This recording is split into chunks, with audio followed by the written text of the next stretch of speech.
If you're a recruiter who is considering setting up their own recruitment agency in 2024, you need to listen to this video before you do anything.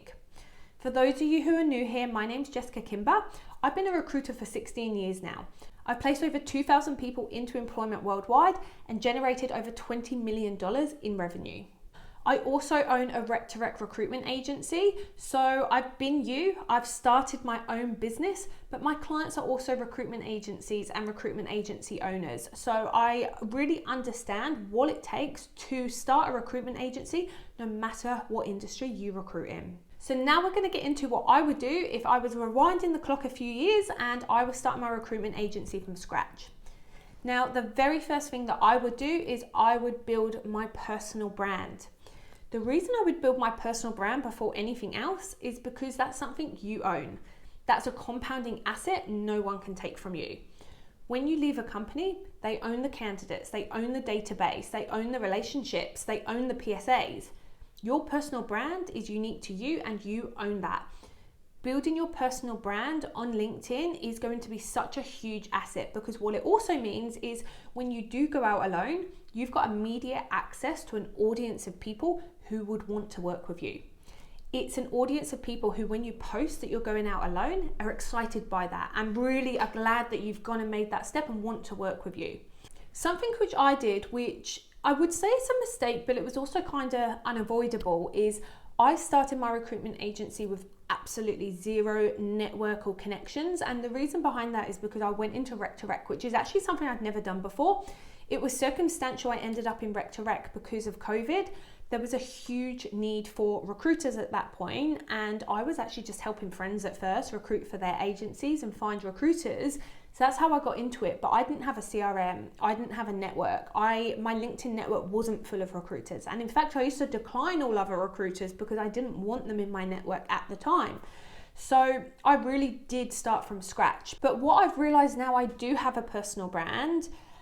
I've realized that had I started that before and built credibility and trust and authority in that space, I would have had immediate access to people. But it was very slow for me, and I lost a lot of roles because I couldn't access people quick enough. I'd have a gun candidate, but I couldn't get a job on quick enough for them, or vice versa. I would have an amazing job, but I just could not find a candidate because everything was so manual.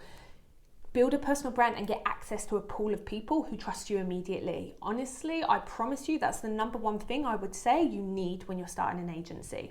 The second thing I would do is I would get SignalHire, and I would start building out a pipeline of people that I want to speak to. So this pipeline is either a list of clients, a list of candidates, or both. In SignalHire, for those of you who don't know, it's actually a tool where you can just retrieve contact details of pretty much anyone. The thing I like most about it is you can Boolean search on it. You can also retrieve work details as well as personal, and that's emails and phone numbers as well. Another reason I love SignalHire is because it actually does integrate with your ATS or your CRM software. About 6 months ago, I actually moved on to Loxo from Job Adder, which I definitely recommend. If anyone would like me to create a video on Loxo, actually, please do let me know, because that tool has been so helpful for me running my recruitment agency. Ultimately, if you don't even have that, let's just say you're 6 months away and you don't want to pay for a CRM now, just get SignalHire and put the candidates on Excel. Just create a spreadsheet. You can actually save that as a CSV file in the future anyway, and you can import that into Loxo or whatever other ATS or CRM that you go with. But build a talent pool. So again, you've got your personal brand, you've got immediate access to clients and candidates, you've then got the active people that you want to speak with, clients and candidates, again, who you've got their contact details. So the day you launch, you can reverse market. You can send out mass emails to candidates. You've got a big call list. You don't want to launch and just then do everything manually, because that's not making you any money, and cash flow is so critical, especially in your first few months. Now, that actually leads me into making money. I want you to pitch retainers every single time. Now, I know that might seem terrifying, but I promise you, I wish I converted my business into a retained business so much earlier than what I did. I wasted so much time and hours and energy working contingent, doing a great job and going all out to make sure I place these positions, for something to happen where I just never got paid. And it was so frustrating. I actually refuse now to not work on roles proactively that aren't retained. And the reason I can do that is because of my positioning.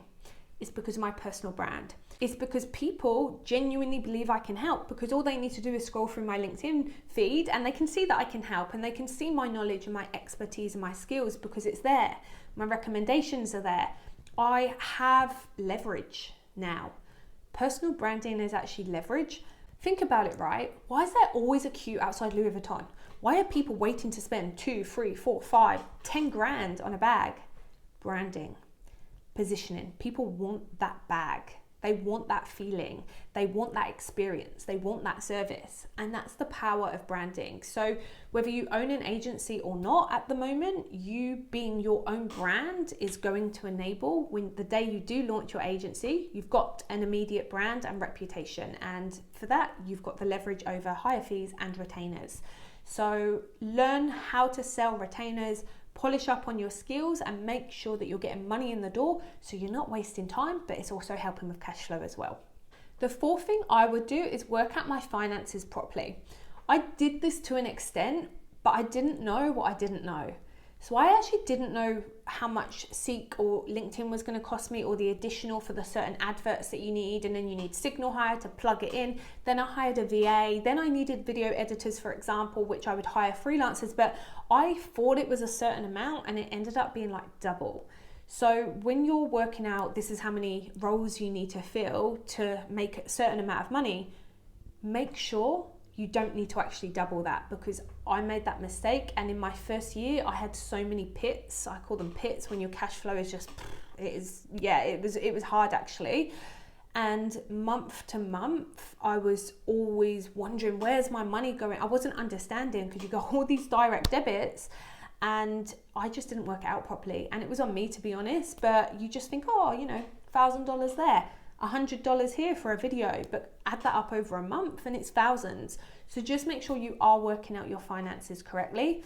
Something I do offer as well, I don't widely advertise this, but I actually do one-on-one coaching, and a part of the package that I offer is that I can help you set up a recruitment agency.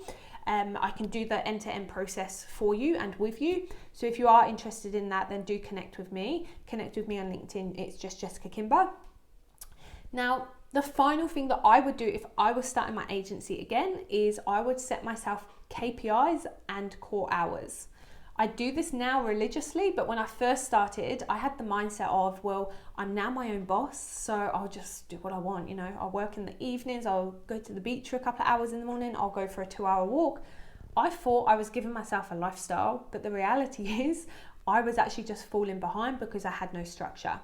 So what I then did, and I learned this very, very quickly actually, so it didn't get too out of control, but what I did was I then started setting myself KPIs and targets of how many clients I need to speak to, how many candidates I need to speak to, reverse engineering that as well. So, how many CVs would I send out of that? How many of them would go to interview?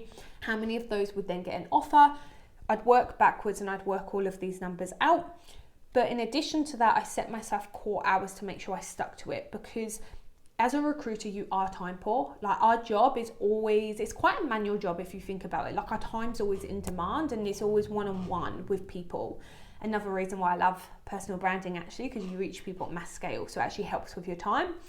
But yeah, going back to what I said around core hours, make sure that when you're doing your proactive calls, clients and candidates, you're setting yourself core hours. So whether that's 2 hours in the morning and 2 hours in the afternoon, which is what I do. So it'll be clients in the morning, candidates in the afternoon. That enables me to actually stay on track and make sure I'm hitting the numbers that I'm supposed to be hitting. My emails go off, my phone goes on do not disturb, and I actually do proactive stuff for me. So for me to generate revenue.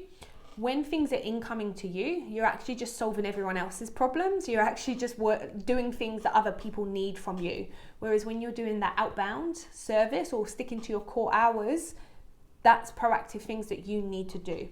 So of course you need the mixture of the both, but make sure you're setting yourself up for success by sticking to your own core hours religiously as well. Those are the 5 things I would do if I was starting all over again. This will give you access, it will set you up for success, it will build your credibility and authority in your industry so that the day you go live, you have immediate access and people to speak to. So if you do want to learn how to build your personal brand, I do own a company called Rare. Rare offers personal branding programs to recruiters or even recruitment agencies looking to enroll their team. The Rare app offers an end-to-end personal branding program to teach you absolutely everything you need to know to build your personal brand on LinkedIn. I will also link a video as well to include exactly what the program consists of.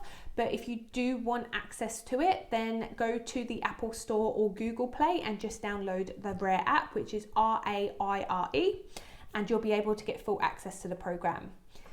If you haven't already, please do hit the subscribe button and give me a thumbs up if you like this video. Don't forget to turn the bell on so that you receive notifications of new videos that I post weekly to help recruiters be the best that they can be Rare, and accelerate their recruitment career.